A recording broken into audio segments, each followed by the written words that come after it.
My name is Rachel Roach, 42 years old, and for the last 19 years, my family has believed I'm just a useless, paper-stamping desk jockey.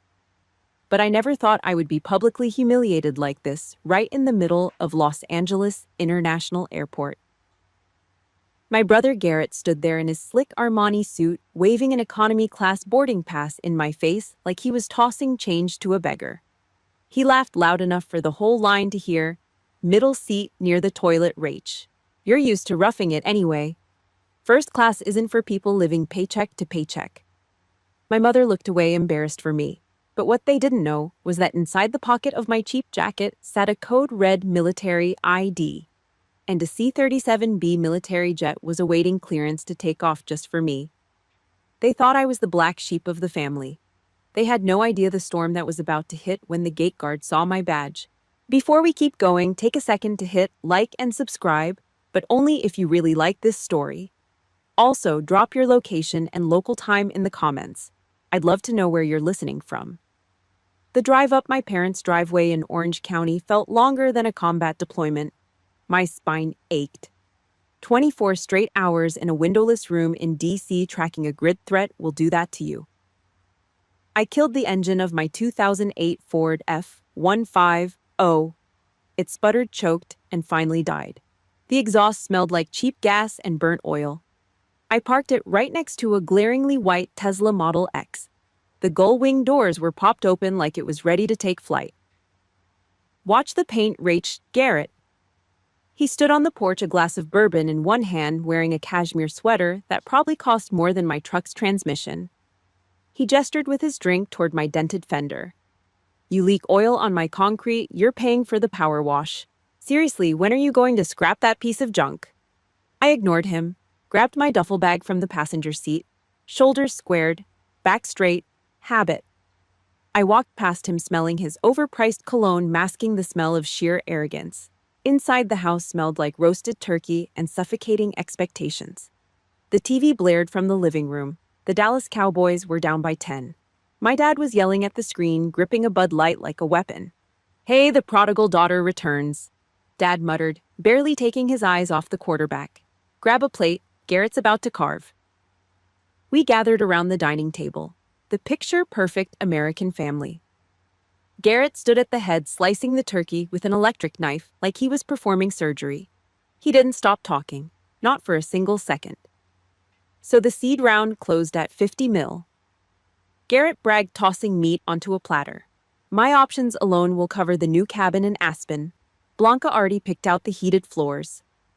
Blanca, his wife, sat there nodding. Her diamond ring caught the chandelier light every time she moved her hand. Mom hovered around Garrett like he was a visiting dignitary. She took his plate. With silver tongs, she picked up a massive, glistening turkey leg. Dark meat, dripping with juice. She set it gently down in front of him. "Eat up, honey," Mom cooed, patting his shoulder.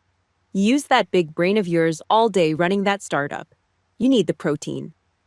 Then she turned to me. Her smile tightened. She reached for the driest, chalkiest part of the breast meat.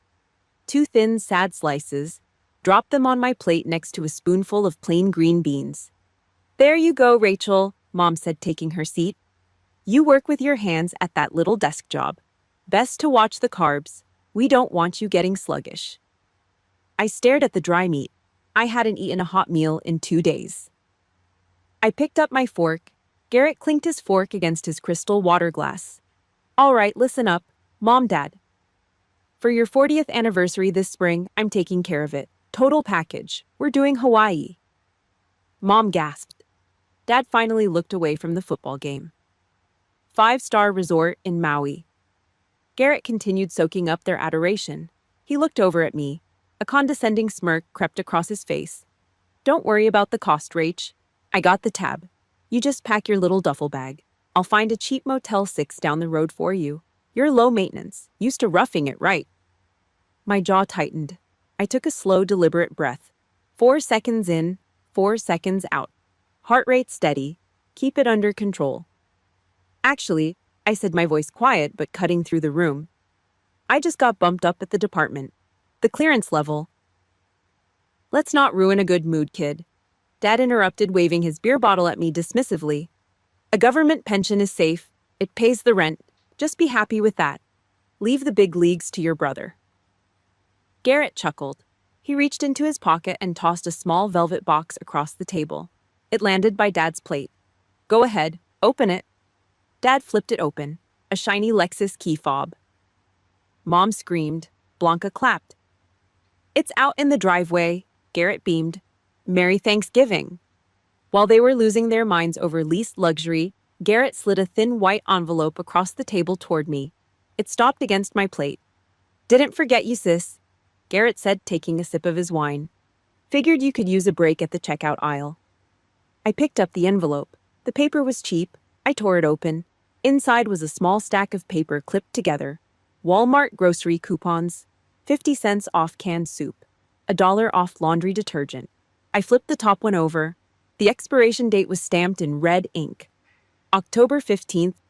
It was late November. He gave me trash. Expired trash. I didn't yell. I didn't throw it back in his face. That's what civilians do. They lose their temper. They break. I just sat there in absolute terrifying silence. I folded the expired coupons neatly in half, creasing the edge perfectly with my thumb, and slid them into my jeans pocket. I picked up my fork, stabbed the dry, flavorless turkey breast, and put it in my mouth. It tasted like ash. As I chewed, the noise of their celebration faded away. The clinking glasses and the loud TV vanished. The dry meat catching in my throat felt exactly like the gritty sand of the Kandahar mess hall right before the mortar sirens started screaming. The taste of that dry, chalky turkey breast lingered in my mouth the whole flight back to the East Coast. It tasted like ash. It tasted exactly like the grit blowing off the tarmac at Kandahar Airfield, right before the mortar sirens screamed. I washed it down with bad airplane coffee, staring out the scratched window at the blackness below. My family thought I was flying back to a cramped cubicle, to a life of insignificance. My apartment in Washington, D.C., just a few miles from the Pentagon, was dead quiet. No blaring football games, no clinking crystal glasses, just the low hum of the HVAC system and the sterile smell of bleach on hardwood floors. I dropped my cheap duffel bag by the door. No clutter here. Every surface was wiped clean. Bare walls, no family photos. I walked to the bedroom closet and knelt in front of a heavy steel gun safe bolted to the floor. I punched in the 12-digit biometric code. The heavy bolts clanked open. Inside wasn't a collection of discount coupons or old tax returns. Hanging neatly in dry cleaning plastic was an army dress uniform. A colonel's silver eagles pinned crisp and perfect on the shoulders. Below it, a rack of encrypted comms gear blinking with green standby lights. The real Rachel Roach.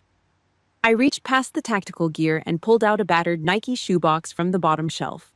The cardboard was soft and peeling at the corners. I sat on the edge of my perfectly made bed and took off the lid. Dad's words from the dinner table echoed in the quiet room.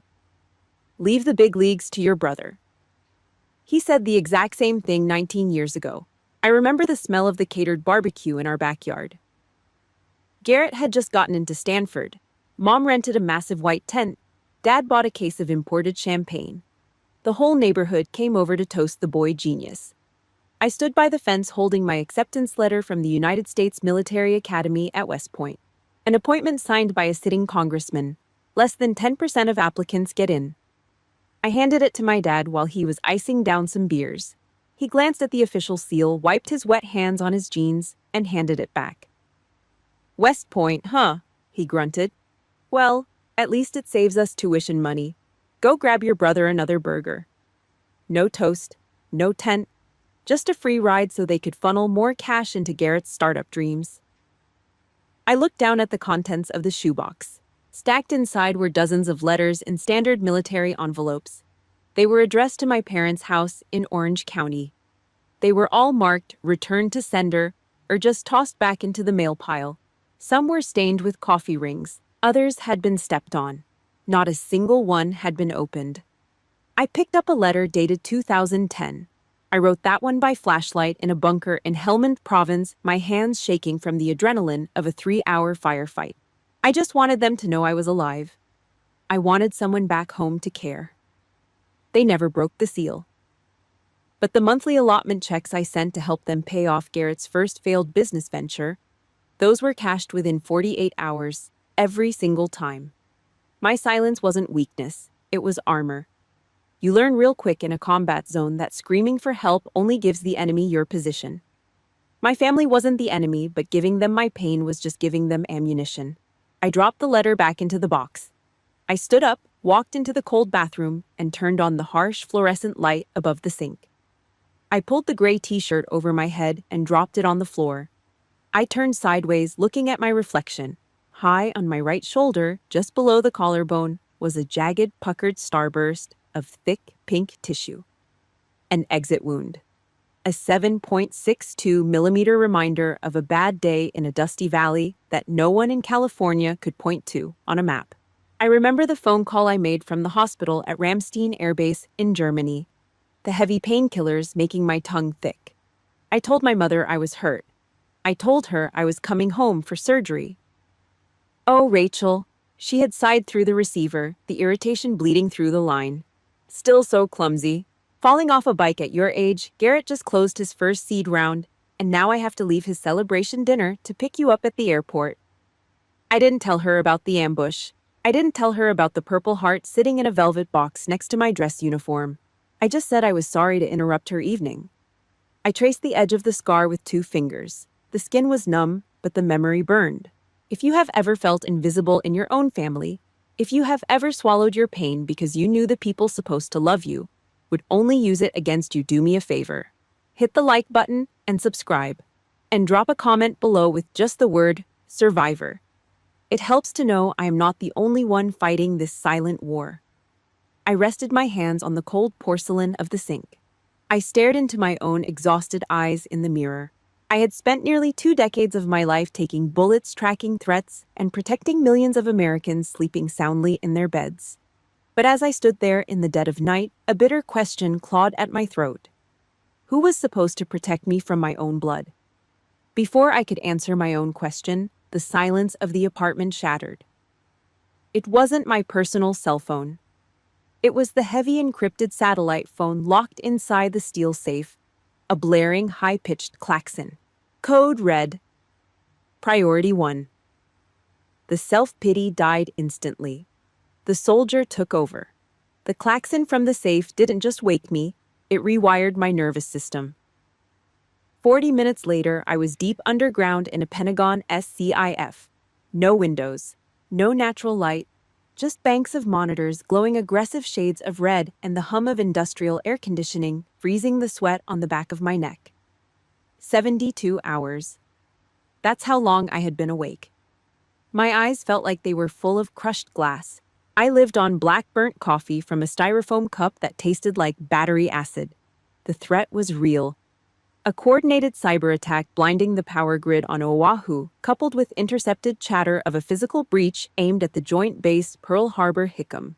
Millions of civilians in the dark. Military assets exposed. I stood at the head of the tactical table spine, straight shoulders locked. Around me, intelligence analysts slumped in their chairs, rubbing their temples defeated by the endless stream of encrypted code. I didn't have the luxury of slumping. As the USA SOC commander for this theater, the buck stopped with my boots. I stepped out of the pit for a 90-second bathroom break. Standard protocol required personal electronics to remain in the outer locker. I opened my small metal cubby. My phone screen was lit up. 7 missed notifications. In a national security crisis, a buzzing phone usually means a casualty. My pulse kicked. I grabbed the device. It wasn't the Situation Room. It was Blanca, my sister-in-law. "Hey, Rach. Just finalizing the Maui packing list. Make sure you bring your own copper tone or whatever cheap stuff you use. Don't ask to borrow mine. My dermatologist says my skin is way too sensitive for drugstore brands. See you at the airport." I stared at the screen. My thumb hovered over the glass. I was tracking a terrorist cell operating in the Pacific, and this woman was worried about me stealing her Sephora sunscreen. My jaw locked so tight my teeth ached. I swiped the notification away. Before I could toss the phone back into the locker, it vibrated in my palm. Incoming call. Garrett. I hit accept and pressed the phone to my ear. I didn't say a word. Finally, Garrett's voice barked through the speaker. The audio was crystal clear, echoing slightly. He was on the Bluetooth in his Tesla, probably cruising down the 405 highway. Did you read Blanca's text? She's stressed about the logistics. Look, I need you to confirm you requested the time off for the anniversary trip. I leaned my forehead against the cold-painted cinder block wall of the hallway. I'm working a situation, Garrett. A situation. He let out a loud barking laugh. What, the copy machine jammed? Listen to me. Walk into your supervisor's office today and tell them you're taking the week. If they say no, just quit. I closed my eyes. The sheer audacity of his voice grating against the quiet severity of the Pentagon was enough to make my stomach turn. It's a government desk job, Rachel. Garrett continued, his tone dripping with condescension. You're a glorified mailman. Nobody is going to miss you licking envelopes for a few days. I'm paying for the hotel. The least you can do is show up on time to carry the bags. The heavy steel door of the SCIF opened. Major Hayes stepped into the hallway. His face was grim tight with exhaustion. He didn't speak. He just held out a thick red folder stamped with top secret classification. I kept the phone pressed to my ear. I took the folder with my free hand. I flipped it open. It was the deployment authorization. 1st Special Forces Operational Detachment Delta. Delta Force, a green light to put boots on the ground in Oahu. Lethal force authorized. Are you even listening to me? Garrett demanded, his voice raising a pitch. I swear to God, Rachel, if you embarrass me by missing this flight because of some useless administrative backlog. I reached into my chest pocket and pulled out my tactical pen. Solid, heavy steel. I clicked it open with my thumb. Garrett, I said. My voice was a dead flat calm. It was the same tone I used when calling in an airstrike. What? He snapped. I pressed the pen to the paper. I signed my name at the bottom of the order, Colonel Rachel Roach. I handed the red folder back to Major Hayes. He gave a sharp nod and practically sprinted back into the operations room. I had just initiated a cascade of violence that would save thousands of lives. I'll be in Hawaii, I told my brother. Don't worry about my schedule. I didn't wait for his response. I ended the call, held the power button down until the screen went black. I tossed the dead piece of plastic into the metal locker and slammed the door shut. The echo of the metal door ringing in the concrete hallway was the only sound for a long moment. The physical toll of the last 3 days crashed down on my shoulders like a sack of wet cement. My knees wanted to buckle. I didn't let them. I was going to Hawaii. My team was deploying to the exact same island my brother had booked for his arrogant display of wealth. I couldn't back out of the family trip now without blowing my cover, and I couldn't abandon my men in the field. I had to merge the two. I had to walk into a luxury resort carrying the weight of a Black Ops command. I couldn't authorize that crossover myself. It required a sign-off from the very top. I opened my eyes, the exhaustion burning away into cold, hard resolve. I adjusted the collar of my uniform, making sure the fabric was perfectly straight. I wiped the invisible dust from my sleeves. I turned away from the SCIF and headed toward the elevator bank. I needed to go up to the E-ring. I needed to see General Miller. The elevator dinged on the Pentagon's E-ring. The air up here was different, heavy, quiet. It smelled like lemon wax, expensive leather, and serious money. No frantic running, no screaming phones, just the slow grinding gears of the United States war machine. My combat boots squeaked slightly on the polished floor. I walked past the receptionist. She didn't ask for my badge. She just nodded toward the heavy oak door. Lieutenant General Mike Iron Miller sat behind a massive mahogany desk. 3 silver stars pinned to his collar. A rack of ribbons on his chest that told a story of 30 years in the dirt. He didn't look up from the classified file he was reading. He just pointed his silver pen at the leather chair opposite him. Sit, Colonel. I didn't sit. I stood at parade rest, feet shoulder-width apart, hands clasped behind my back. Sir, the operation is greenlit. Delta is spinning up out of Fort Bragg. ETA to Oahu is 14 hours. Miller finally looked up. He set the pen down. He didn't look at the tactical map on the wall. He looked right at me. He saw the dark circles under my eyes. He saw the slight tremor in my left hand from living on black coffee and adrenaline for 3 days straight. You look like a corpse, Roach. Sit down before you fall down. I sat. My spine stayed rigid, hovering 2 inches off the backrest. I need a logistical override, General, I said, keeping my voice clipped. I need to be on the ground in Hawaii by tomorrow morning to coordinate the Delta team, but I need it off the official books. Miller leaned back. The heavy leather chair groaned under his weight. Why the ghost run? I swallowed hard. I hated this part. It felt like a failure of command, a leak in my own armor. My family, I said. They booked a trip to Maui for my parents' anniversary. My brother organized the whole thing. Miller's gray eyebrows pulled together. So, take a commercial flight out of Dulles. Have the agency reimburse the ticket. I can't, I replied, my voice dead flat. My brother bought the tickets. If I don't show up, they'll ask questions. If I try to explain I have a job to do, they'll laugh. Miller didn't say anything. He just stared at me. The silence in the office stretched out. The antique grandfather clock in the corner ticked loud and rhythmic. Explain that, Miller ordered quietly. I kept my eyes locked on the wall behind his head, focusing on a framed photograph of a Black Hawk helicopter. They think I'm a low-level clerk, sir. They think I sort mail. My brother is a tech CEO in Silicon Valley. He likes to remind me of my place. If I tell them I'm managing a national security crisis, they'll think I'm making up a pathetic excuse to get out of carrying their luggage. I expected a chuckle. Maybe a shake of the head. Instead, Miller's jaw set like granite. His eyes went cold. He didn't see a joke. He saw a direct insult to his command. They think you're a clerk, he repeated. The words tasted like poison in his mouth. A combat-decorated commander, 2 tours in Kandahar, a Purple Heart, and they think you lick stamps. I didn't flinch. It keeps the cover intact, sir. It's easier. Easier for who? Miller snapped. He slammed his hand flat on the desk. A row of brass challenge coins rattled on the wooden shelf. You take bullets for this country, Roach. You don't take shit from a civilian, not even blood.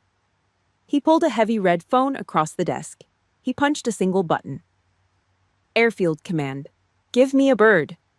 C-37B. Wheels up at 0400. VIP configuration. Priority 1. He slammed the receiver down. He didn't ask if I wanted the jet. He looked across the desk at me. The anger drained out of his face, replaced by something heavier. Something I hadn't seen in 19 years. Deep, unfiltered respect. You've been looking at the dirt too long, Colonel, Miller said softly. You let them shrink you down so they can feel tall. It stops today. You walk into that airport with your head up. That is an order. I felt a sudden sharp ache in my throat. I locked my jaw, fighting the physical reaction. Yes, sir. Miller stood up. He walked around the massive desk. He was a giant of a man built like a brick wall. He stopped in front of me and put a heavy, warm hand on my shoulder. It was a firm grip, an anchor. You don't owe them a damn thing. You hear me? Miller's voice dropped rough and quiet. America is proud of you. I am proud of you. My eyes burned. Just for a second. I had waited my entire life to hear my own father say those exact words. I spent my youth chasing a ghost of approval that never existed. Instead, I got it here from a man who shared 0 DNA with me, but understood exactly what I was worth. Thank you, sir, I whispered. It was the only thing I could manage without my voice breaking. Get out of here, Colonel. Go pack your bags. I gave him a sharp salute, turned on my heel, and walked out of the office. For the first time in days, the crushing weight in my chest eased. I stepped into the elevator and hit the button for the lobby. The heavy doors started to slide shut. Deep in my pocket, my personal cell phone vibrated, the cheap burner I kept just for the family. I pulled it out. The screen lit up with a text message from Garrett. Be at the house at 5 a.m. sharp. Don't be late. I have 4 heavy Louis Vuitton bags. You're loading the SUV. The elevator doors locked together with a heavy metallic clank. The peace was dead. The war was back on. 5 in the morning in Orange County. The air was damp, cutting through my thin jacket, smelling of wet asphalt and lawn sprinklers. I stood by the rear bumper of Garrett's rented Cadillac Escalade. 4 massive Louis Vuitton suitcases sat on the concrete driveway. The leather was pristine. The brass hardware caught the harsh glare of the motion sensor security light. "Don't scratch the paint, Rach," Garrett said. He didn't offer a hand. He stood up on the porch under the awning, rolling back the cuff of his crisp linen blazer to tap the crystal face of his Rolex. I grabbed the first bag. Heavy. Felt like 80 pounds of shoes and hair products. I hoisted it up, clearing the bumper by an inch, and shoved it into the deep trunk of the SUV. Then the second, the third, the fourth. The muscles in my lower back pulled tight. I didn't break a sweat. I was used to loading heavy crates of ammunition in the desert heat. Designer luggage was nothing. But the silent humiliation was heavy. "Everybody in," Garrett barked, sliding into the driver's leather seat. Blanca took shotgun. Mom and Dad took the plush second-row captain's chairs. Garrett's two kids, aged 8 and 10, scrambled into the back. I stood on the curb. The only space left was the third-row jump seat. Half of it was folded flat to make room for the Louis Vuitton bags. I climbed in. The space was meant for a toddler, not a fully grown woman. My knees pressed hard against my chest. The sharp brass corner of a suitcase dug right into my ribs. The air back here was stale. No AC vents reached the trunk. "We good," Garrett yelled. He didn't check the rearview mirror. He blasted some loud generic pop music and threw the Escalade into drive. We jerked away from the curb. The kids sat next to me on the bench, glued to their glowing iPads. The older one ripped open a plastic wrapper of gummy worms. He missed the cup holder. The trash fluttered down, landing on the toe of my combat boot. He didn't pick it up. He didn't even look at me. I was just part of the upholstery. We hit the Interstate 405. Total gridlock. A massive, endless river of red brake lights stretching out toward Los Angeles. We crawled at 5 miles an hour. The heater blasted up front, making the back of the SUV feel like a suffocating sauna. Garrett pulled off the highway and whipped into a Starbucks drive-thru. Large caramel macchiato, extra foam. Blanca ordered from the passenger seat, not bothering to look away from her phone. Garrett ordered 4 more drinks. Frappuccinos for the kids. Lattes for Mom and Dad. The smell of burnt espresso and hot liquid sugar filled the car. It made my mouth water. I hadn't had anything to drink since the bitter Pentagon coffee over 24 hours ago. My throat felt like dry sandpaper. Garrett handed the cardboard tray to the second row. Everyone grabbed a cup. The kids slurped the whipped cream loudly, the plastic straws scraping against the bottom of the cups. I waited. Nothing came back to the third row. Garrett caught my eye in the rearview mirror. He took a long, slow sip of his iced coffee. "Oh, man. Rach, I totally forgot you were back there," he said. He didn't sound sorry. His lips curled into a cruel half-smile. "I figured you ate at home anyway. You're trying to keep the weight off, right? Just drink some water. It's healthier." He turned the radio volume up. I didn't answer. I reached into my canvas duffel bag and pulled out a dented plastic water bottle. I took a slow sip of the warm, stale water. I let the silence stretch. Let them enjoy their sugar. The traffic on the 405 finally broke. We merged onto Century Boulevard and pulled into the chaotic drop-off lanes at Los Angeles International Airport. Horns blared. Jet engines roared overhead. The thick air smelled of aviation fuel and exhaust. Garrett threw the SUV in park. "All right, everyone out. Rach, grab the bags. I need to go print the boarding passes at the VIP kiosk." He grabbed his leather briefcase and walked away. Blanca grabbed the kids' hands and followed him. They didn't look back. I climbed out of the cramped third row. My joints popped. I dragged the 4 heavy suitcases onto the concrete sidewalk, lining them up perfectly. Mom stepped out of the second row. She smoothed down her silk blouse. She looked at me. Her eyes scanned up and down, taking in my scuffed boots, my cheap denim jacket, and the dark circles under my eyes. She stepped closer. Her voice was a hushed, urgent whisper. "Rachel, listen to me," she said, looking around to make sure nobody was watching us. "When we get inside, just walk a few paces behind us. Okay?" I stopped pulling the handle of the suitcase. I looked at her.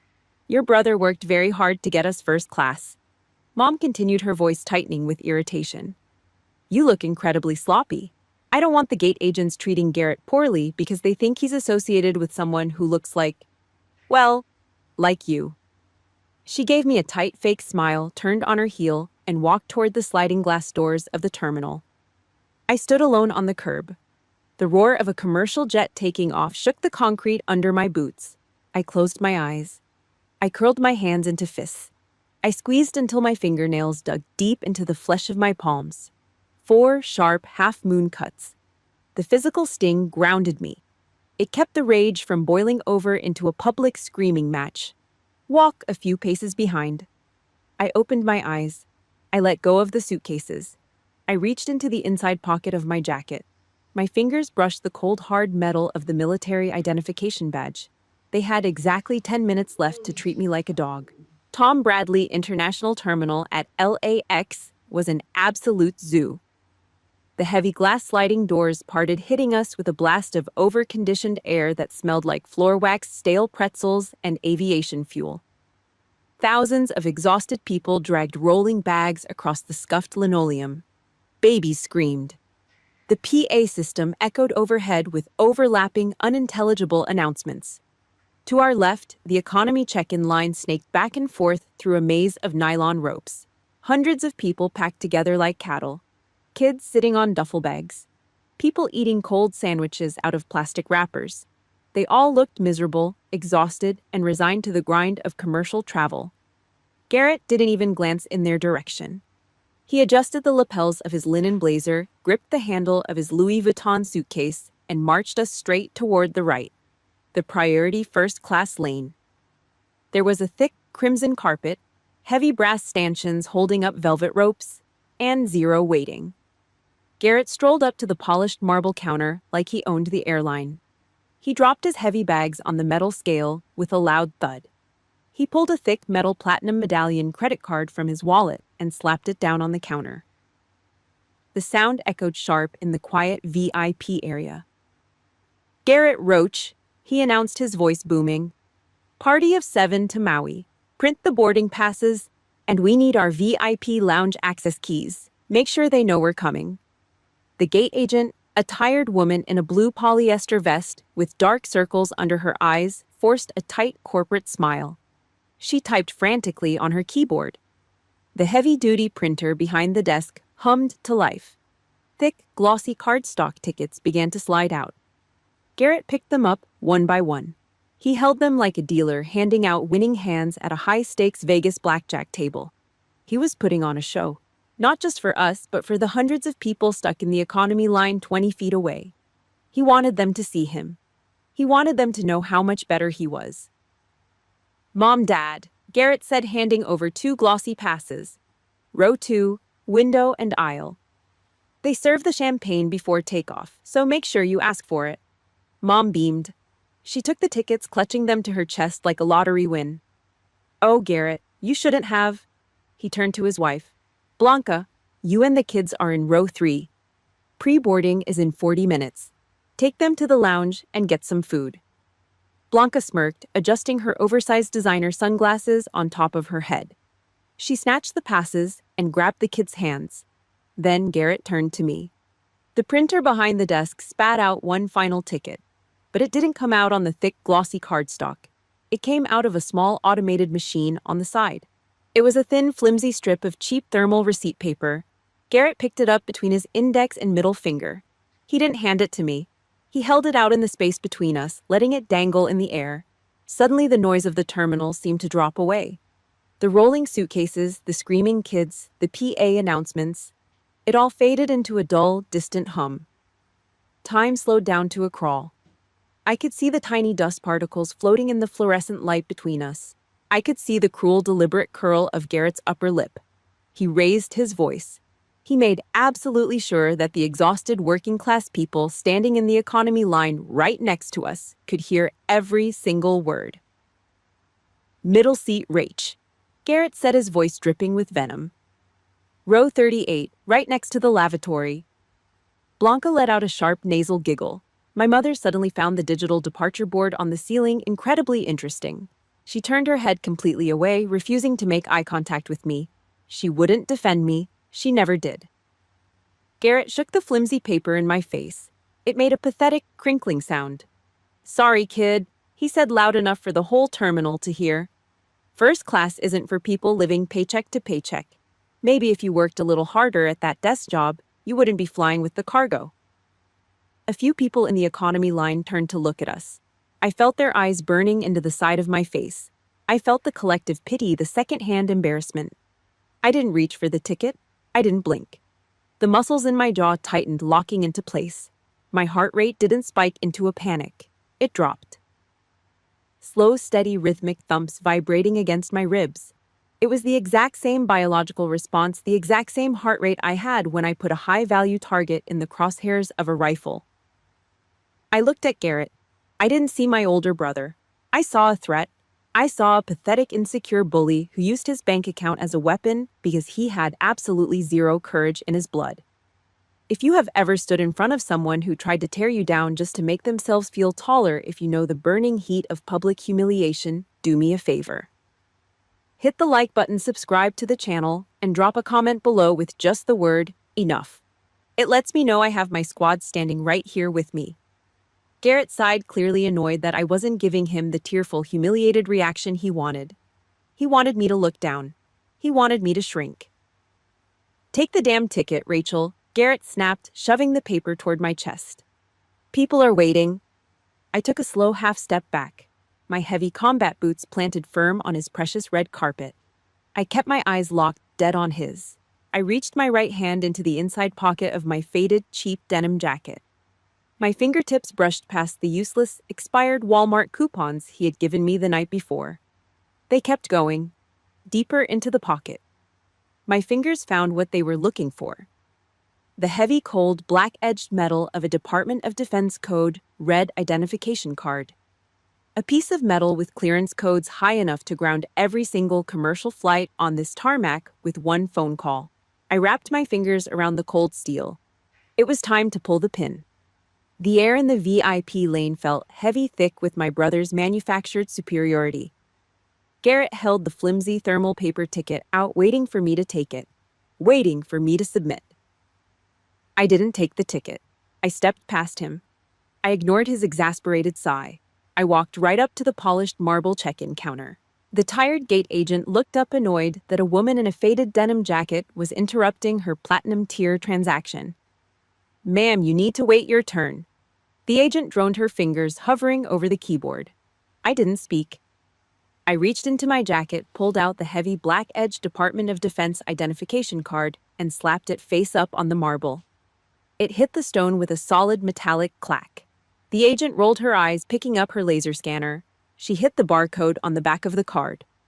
The machine didn't give the standard cheerful airline chime. It let out a harsh, two-tone error buzz. The agent frowned and looked at her monitor. I watched the reflection in her glasses. The blue corporate background of the airline software vanished. The entire screen flashed neon red.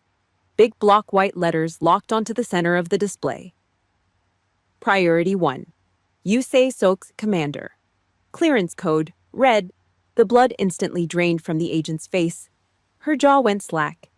The laser scanner slipped out of her hand, clattering noisily onto the keyboard. She looked at the screen, then slowly looked up at me. Her eyes were wide pupils, dilated with sudden, absolute terror. I, she stammered, her voice a dry rasp. Then the terminal alarms kicked in. It wasn't a fire alarm. It was a localized security klaxon, a piercing rhythmic wail that cut through the noise of thousands of passengers. The amber strobe lights mounted above the VIP desk began to flash, casting harsh shadows across Garrett's Armani suit. At the TSA checkpoint 50 yards away, 4 agents froze their hands, instantly dropping to their duty belts. Garrett spun around. His chest heaved. He looked at the flashing lights, then down at the metallic card on the counter. His face flushed a dark, angry purple. "What the hell is this, Rachel?" Garrett yelled over the alarm, stepping toward me. "Did you give her a fake ID? Are you out of your mind? You're going to get us arrested." He slammed his hand on the counter, leaning aggressively toward the terrified gate agent. "Listen to me. She's my sister. She's just a low-level clerk. She doesn't have any money. This is a mistake." Turn that alarm off before you ruin our flight." The agent didn't even look at him. She was scrambling, her trembling hands reaching for a dedicated red landline phone bolted under the desk. She yanked the receiver off the hook. Code red. The agent gasped into the phone, ignoring Garrett completely. "Terminal 4, first class desk. I have a code red verification." "Rachel, tell her to stop." Mom shrieked from a few feet away, her voice cracking with panic. She was clutching her designer purse to her chest like a shield. "Tell them you're sorry." I didn't move a muscle. I stood at parade rest, hands clasped behind my back, staring straight ahead. Then came the sound. Heavy synchronized footfalls on hard linoleum. The sound of combat boots. A lot of them. From the far end of the terminal, a 12-man squad of military police sprinted through the concourse. They weren't airport security. They weren't local LAPD. They were federal MPs in full tactical gear.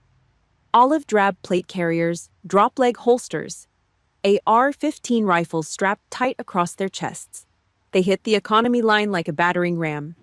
The crowd of exhausted travelers screamed, scattering in every direction, dropping luggage and diving out of the way. Garrett stumbled backward, putting his hands up in the air. "Whoa, hey! We didn't do anything. She's the one with the fake card." He thought they were coming to tackle me. He thought he was about to watch his little sister get slammed face first into the carpet and dragged away in handcuffs. The MPs didn't touch me. They rushed past Garrett, slamming their heavy shoulders into him, knocking him off balance. They formed a tight 360-degree defensive perimeter around the marble counter. They put their backs to me, facing the crowd, their hands resting on the grips of their rifles. "Step back," a massive sergeant barked, shoving Garrett hard in the chest. "Clear the perimeter, move!"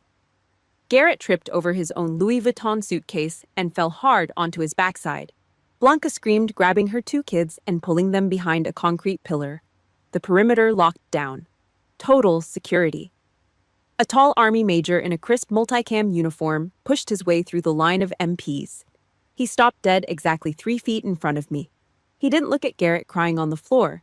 He didn't look at my mother trembling against the velvet ropes. He looked at me.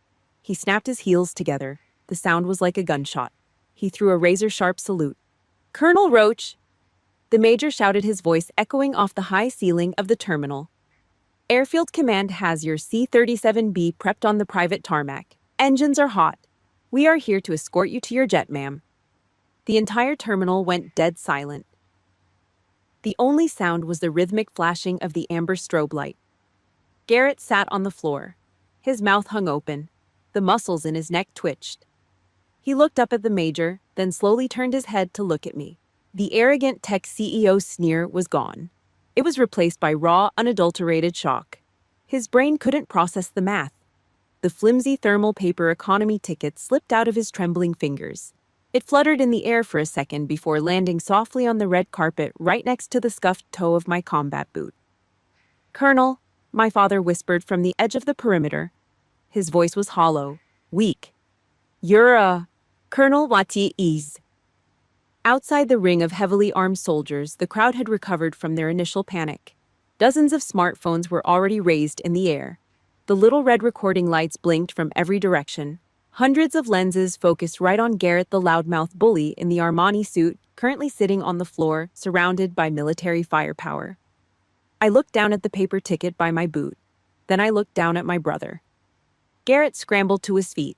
The knees of his custom-tailored suit pants were covered in gray airport dust. He looked at the 12 armed MPs forming an impenetrable wall of Kevlar and steel around me. He looked at the major standing at attention. His brain short-circuited. He couldn't accept the reality playing out in front of him. In his world, money bought compliance. Money bought respect. He was the tech CEO. He was the golden boy. I was just the punchline to his jokes. Rachel. Garrett stammered, stepping forward. He forced a sickeningly fake, nervous laugh. He reached his hand out, trying to push past the nearest soldier to grab my arm. "Come on, tell them to back off. Tell them we're family. We have a flight to catch." He never made it past the perimeter. The MP nearest to Garrett didn't hesitate.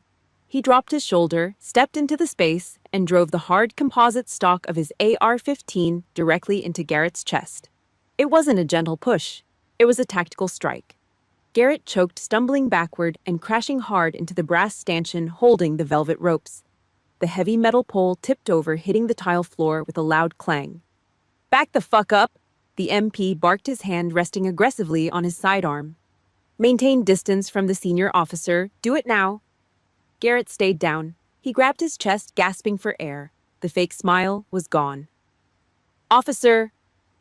The word came from my father. He stepped out from behind my mother, his face the color of old cement. He looked at the major's uniform, then at the heavy steel card resting on the marble counter, and finally at me. He looked at my scuffed combat boots and my faded jacket like he was seeing them for the very first time. "Colonel," Dad whispered. His voice was shaking. The man who had dismissed my military acceptance letter 19 years ago as a way to save tuition money was trembling. "You're Colonel 1. I didn't smile. I didn't gloat. I just gave him a slow single nod. Abraham Lincoln once said that nearly all men can stand adversity, but if you want to test a man's character, give him power. I had spent almost 2 decades without any power in this family. I took their insults, I hauled their luggage, I ate the dry scraps they threw on my plate. Garrett was given power. He was handed money, praise, and a platinum medallion card, and he used it to publicly humiliate his own flesh and blood. He failed the test. I looked down at Garrett. He was staring up at me from the floor.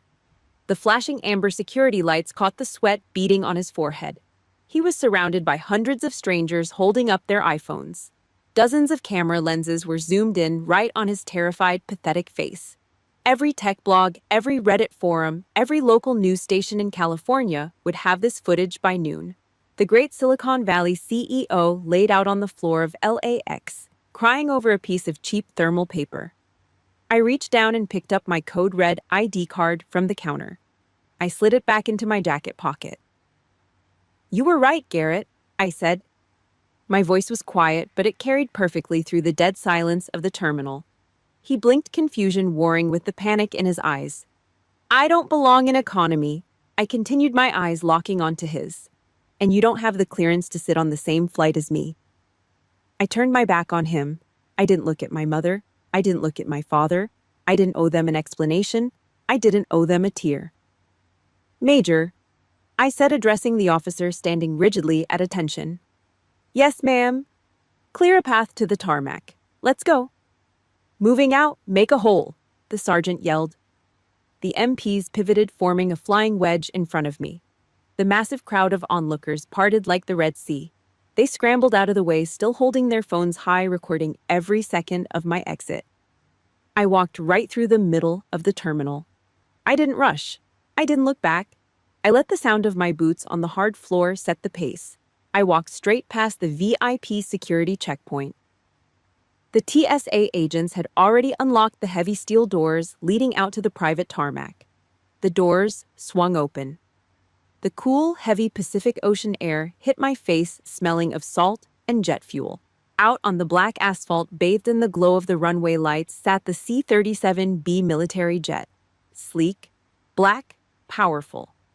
The auxiliary power unit was whining a high-pitched scream that promised absolute speed. A crew chief in a flight suit stood at the bottom of the air stairs waiting for me. I walked up the metal stairs. I stepped into the cabin and the heavy door pulled shut behind me, sealing with a pneumatic hiss. The noise of Los Angeles. The noise of my brother. The noise of 19 years of suffocating expectations. It was all cut off in a single second. The cabin was silent. I walked to the nearest leather captain's chair and sat down. I pulled the heavy 5-point harness over my shoulders and clicked the metal buckle into place.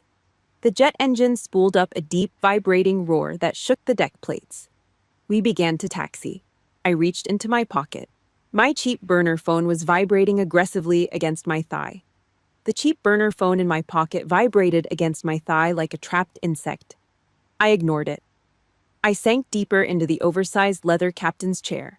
The C-37B military jet leveled out at 40,000 feet. The cabin was a masterclass in taxpayer-funded isolation. Thick aviation soundproofing, polished walnut bulkheads, soft ambient lighting. There were no crying babies back here. No arrogant tech CEOs screaming at exhausted gate agents about their platinum status. Just the low, steady, powerful hum of twin Rolls-Royce engines pushing us across the dark Pacific Ocean. A young Air Force staff sergeant stepped out of the forward galley. Crisp uniform. Professional distance. He walked over and set a heavy crystal glass on the table next to me. 2 square ice cubes. 2 fingers of Kentucky bourbon. "Anything else, Colonel?" he asked. "No, thank you, Sergeant." He gave a sharp nod and disappeared back into the galley. I picked up the glass. The heavy ice clinked against the crystal walls. A sharp, clean sound. I took a slow sip. The bourbon burned hot and smoky down my throat, washing away the lingering bitter taste of stale airport air. For the first time in 72 hours, the tight, heavy knot at the base of my skull began to loosen. The burner phone buzzed again. A long, continuous, desperate vibration. I pulled it out of my jacket and set it on the walnut table next to my drink. The cracked glass screen lit up in the dim cabin, flashing a relentless, endless stream of notifications. I unlocked the device. I tapped the blue bird icon. X, formerly known as Twitter. It took less than 40 minutes. The internet is a brutal, highly efficient machine when it smells blood in the water. The video was already the #1 trending topic in the United States. Someone standing in the economy line had captured the whole thing in high definition. The footage showed Garrett holding up the flimsy thermal ticket, his voice echoing off the terminal walls. First class isn't for people living paycheck to paycheck. It showed my mother turning her back on me, and then it showed the shift. The flashing red security lights, the dozen heavily armed military police swarming the counter. The major snapping a crisp salute. It showed Garrett falling backward over his own Louis Vuitton bag like a terrified child. The internet dragged him out to the public square. The comments section was a digital firing squad. "Look at this clown in the Armani suit crying on the floor." He tried to flex his wallet on a full-bird army colonel. "Absolute garbage human. Anybody know what company this guy runs? Time to short the stock. Let's ruin him." They found him. The internet always finds them. His full name, his face, his Silicon Valley startup, all plastered across thousands of message boards. They dubbed him the worst brother in America. A public relations nightmare unfolding in real time. His digital empire was burning to the ground while he was stuck in a terminal building, unable to stop the bleeding. I closed the application and opened my text messages. 52 unread texts, 14 missed calls. The first block of messages was from Mom. "Rachel, honey, where are you? The military men won't let us near the private gate. Why didn't you tell us, a colonel? We had no idea. Your father is in shock. I am so proud of you. I always knew you were doing important work. Please call me back." I stared at the 3 red heart emojis. My thumb hovered over the glowing glass. 19 years in the shadows. 2 combat deployments. A heavy caliber bullet tearing through my shoulder. She called me clumsy for bleeding on her schedule. She gave me the driest, chalkiest scraps of meat at the Thanksgiving table. Now sitting in a plastic chair in the terminal, watching federal agents salute the daughter she treated like dirt, she suddenly found her maternal pride. It didn't warm my heart. It made my stomach turn. It was cheap. It was fake. A desperate grab for proximity to power. I scrolled down to Garrett's messages. They were a frantic wall of text. "Rach, please pick up the phone. The airline bumped us. They canceled our first-class tickets because of the security incident at the desk. We are sitting at a terrible gate waiting for a standby flight to Maui. Are you seeing the internet? You have to fix this right now. My board of directors is calling me. The stock is tanking in after-hours trading. Call me. Post a video saying it was a joke. Tell them we have a great relationship. Rachel, you are killing me. You are ruining my life." I read the last line twice. You are ruining my life. He didn't apologize. Not a single word of regret for what he tried to do to me in front of hundreds of people. He didn't care about the humiliation he tried to inflict. He only cared that his bank account was taking a hit. He wanted the useless desk jockey to throw him a lifeline. He wanted me to clean up his mess. I picked up the crystal glass. I finished the bourbon in one long, slow swallow. The ice hit the bottom of the glass with a dull thud. I picked up the burner phone. I didn't type a reply. I didn't send a thumbs up. I pressed my thumb hard against the power button on the side of the plastic casing. Slide to power off. I swiped right. The screen went black. The relentless buzzing finally died. I dropped the dead phone into the bottom of my canvas duffel bag. I leaned my head back against the heavy leather headrest and turned my face toward the small oval window. Outside, the pitch-black sky was beginning to fracture. A thin, violent line of blood-red light cut across the dark horizon of the Pacific Ocean. Dawn was breaking. The lobby of the luxury Honolulu resort smelled like fresh orchids and expensive coconut wax. Ceiling fans with massive wooden blades chopped slowly through the heavy air-conditioned air. I walked through the automatic sliding glass doors. I wasn't wearing cheap faded denim anymore. I wore my Army service uniform, dress blues. The fabric was tailored, sharp, immaculate. Silver eagles pinned perfectly to the shoulders. 3 rows of combat ribbons and campaign medals rested on my left chest. The Purple Heart sat dead center, catching the warm light of the lobby. My boots were polished to a mirror shine, striking the marble floor with a heavy rhythmic thud. I spotted them near the concierge desk. They were huddled on a curved cream-colored velvet sofa. They looked like refugees from a country club. The standby flight out of LAX had absolutely destroyed them. Garrett's custom linen suit was a rumpled, pathetic mess. He had spilled coffee down his lapel. His tie was gone. He was aggressively chewing on the side of his thumb, bouncing his knee up and down in a frantic, nervous rhythm. Mom and Dad sat stiffly next to him. They looked exhausted, pale, and terrified. Garrett saw me first. He stopped chewing his thumb. He stood up. His legs actually wobbled. He didn't look like a Silicon Valley titan anymore. He didn't look like the man holding that thermal plane ticket. He looked like a cornered animal waiting for the hammer to drop. He took a step forward. The smell of stale airplane sweat, cheap liquor, and sour breath hit me. "Rachel," he choked out. No snark, no condescending smirk, just raw, pathetic desperation. "You came." I stopped 3 feet away. I didn't offer my hand. I kept my spine rigid, my chin level. "I have a tactical briefing at Hickam Air Force Base in 20 minutes. I have exactly 3 minutes for this." Dad tried to stand up. He placed his hands on his knees, pushing down hard, but his strength failed him. He sank back into the sofa, staring wide-eyed at the silver eagles on my shoulders. Mom had a crumpled tissue pressed tight against her mouth. Her mascara was smeared dark under her eyes. "The board." Garrett stammered, his voice cracking. He rubbed his face with trembling hands. "They're calling an emergency meeting. Investors are pulling their funding. The video. Rach, it has 12 million views. They're doxing my kids' schools. They're destroying my life." I looked at him, cold, clinical.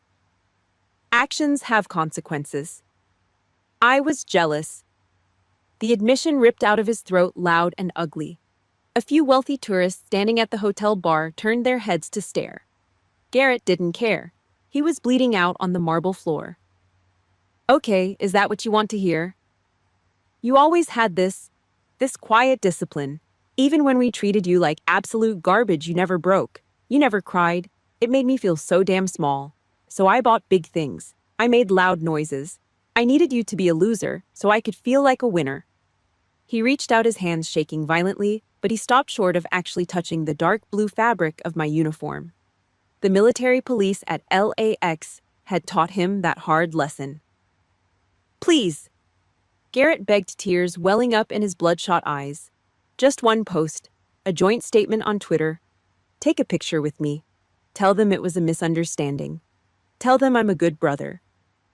Please, Rachel, save me." I looked at the man who had handed me expired grocery coupons at Thanksgiving. I looked at the mother who had told me to walk 10 paces behind them so I wouldn't ruin their image. I looked at the father who told me to stick to my little desk job. I didn't feel anger.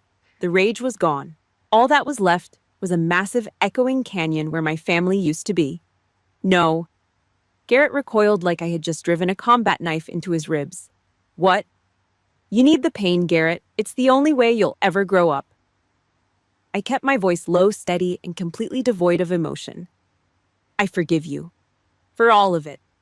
But I will never let you shrink me down to fit into your world ever again. I looked at my parents. They wouldn't meet my eyes.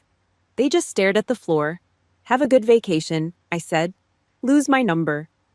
I didn't wait for Mom to start sobbing. I didn't wait for Dad to stammer out a hollow apology. I executed a perfect sharp about face. The rubber sole of my boot squeaked against the marble. I walked out of the lobby. The heavy glass doors slid shut behind me. The humid, salted Hawaiian air hit my face. I climbed into the back of a waiting black government Tahoe. Pearl Harbor, I told the driver. We parked near the water's edge, just as the sun was beginning to set. I got out and walked alone along the shoreline. The sky was bleeding into the Pacific, turning the water the color of crushed copper and bruised purple. Out in the harbor, the stark white structure of the USS Arizona Memorial floated quietly above the dark waves. A tomb for over 1,000 men who died serving something bigger than themselves. I took a slow, deep breath. The ocean breeze was clean.